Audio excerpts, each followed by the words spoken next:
পরে লইয়ে নখ কাটতাম, চুল কাটতাম, তারপরে মনে করেন যে ওনারা অল এভরিথিং সবকিছু দেখাশোনা করতাম। উনি কোথা থেকে ধরা খেয়েছে? এখানে শেখ হাসিনাই ধরে লিয়ে গেছে ডিবি লুক দিয়া উত্তরার। তুমি কোথায় আছো? আমার নিজে পাঠাইছিল পানির বোতল আনতে। আমি হ্যাঁ, আমার কাছে বাবা পানি শেষ জায়গা, বাবা পানি নিয়ে আসো। আমি তো 2 মাস দেখাশোনা করছি ওনার, 2 মাস প্রায় 24 ঘন্টা দেখাশোনা করছি ওনারা।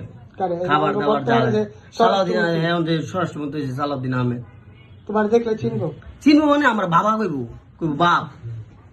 এই ভিডিও কিন্তু আপলোড করে দিই। আপলোড করেছি আমি, মিথ্যা কথা কইছি? আমার কইব বাবা তুমি আমার কুলে আসো বাবা। ওনার বিপদের দিনে তো আমি ছাড়া ওনার কেউ ছিল নাকি?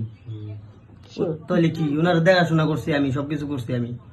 আমি তো যাই না, লজ্জাই না, ওনার সামনে যাই না। এই আইছিল না সামনে, আমি গেছি না। পরে বাবু সাহায্য লাগে গাইছি, আইছিলাম গেলাম না, কিন্তু বাবু যদি আপলোড দিয়ে দিই দেন আপলোড, সমস্যা কি? দেখো, দেখলো তো উনি গাড়ি লিয়ে টান দেয় বারো তো কি। ওনার দুর্দিনে বিপদের সময় আমি ছাড়া ওই এক যে কাজের বুয়া ছিল শাহিদা, শাহিদা আন্টি, আমরা 2 জন ছাড়া কেউ ছিলাম নাকি? শাহিদা আন্টি ওনারা খাওয়া দাওয়া করাইছে, রান্না করছে, আর আমি বাজার করছি। আমাদের বর্তমানে যে স্বরাষ্ট্রমন্ত্রী চিটরঙের, আগে বিএনপির ছিল ইয়া যুগ্ম মহাসচিব ছিল বিএনপির তখনকার।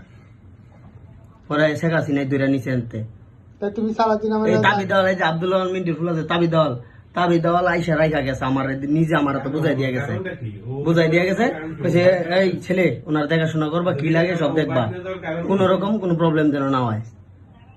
পরে অ্যারেস্ট করলে কিভাবে? পরে আমি তো জানি না, আমি তো প্রায় এই যে মাসখানিক পরে গিয়া, অনেকদিন পরে পরে এই মাম পানির বোতল, পানি শেষ হয়েছে, বাবা পানি নিয়ে আসো, আহমেদ পানি নিয়ে আসো। পরে নিচে আইসি পানি নিতে, এখানে আইসা দেখি পরে পানি নিয়ে উপরে যাবো, গিয়া দেখি সব মানে যা আছে চুরমার, সব ভাঙ্গা চুরা, দরজা মরজা। ডিবির লোকেরা ওনারা লয়ে গেছে, খুঁজছে মানে আমারও তো মায়ের লাইতো পাইলে। পরে আমি তো সেকেন্ডে ঢাকায় ছেড়ে দিয়েছি, ওকে নতুন দেখেছি গা। ঠিক আছে, যাক, এটা এই খবরটা আশা রাখি সালাউদ্দিন আহমেদ কাছে চলে যাবে, কারণ আমরা আমাদের পেজে এখনই আপলোড দিয়ে দিই। এমনি